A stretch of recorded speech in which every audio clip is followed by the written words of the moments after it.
Okay, so next now we enter to specialized tissue, specialized cells. Just now is just all about meristematic cell, unspecialized tissue. So now we enter specialized cell. Okay, so one of the you need to learn is epidermal cell. So epidermal cell actually is very simple. Normally it cover all of the epidermal layer lah. Or what you see on the plant, all of this is made up of epidermis, right? So epidermis is consists of thin primary cell wall and composed or unspecialized cells, and outer wall by epidermis is more thicker. Epidermis does not contain chloroplast, causing them are transparent. So this allow light to penetrate. So epidermis is more spatial. It is the plant cell that does not contain chloroplast one. So normally the chloroplast like leaf, what? Palisade, right? Palisade mesophyll contain chloroplast, right? Epidermis does not contain any chloroplast one. And except the stomata cells.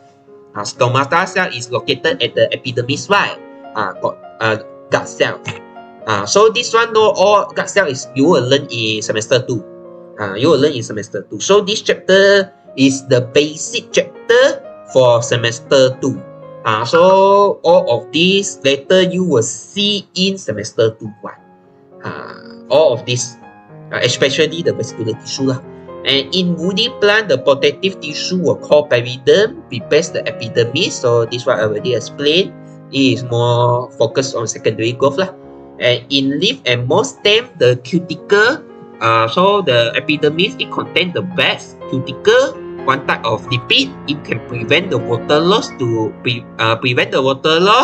and also to prevent the pathogen enter. And then epidermis consists of specialized gut cells. This one I just mentioned. Contain gut cells, and then it contains surround the pore called stomata that function in gaseous exchange. So this one you will learn in semester 2. What are the mechanism or gaseous exchange in stomata? So I don't need to explain here lah. The gut cell will contain chloroplast and control the shape of the stomata for opening and closing. So this mechanism you will learn in semester 2. So you just want to know that epidermis contain gut cell only.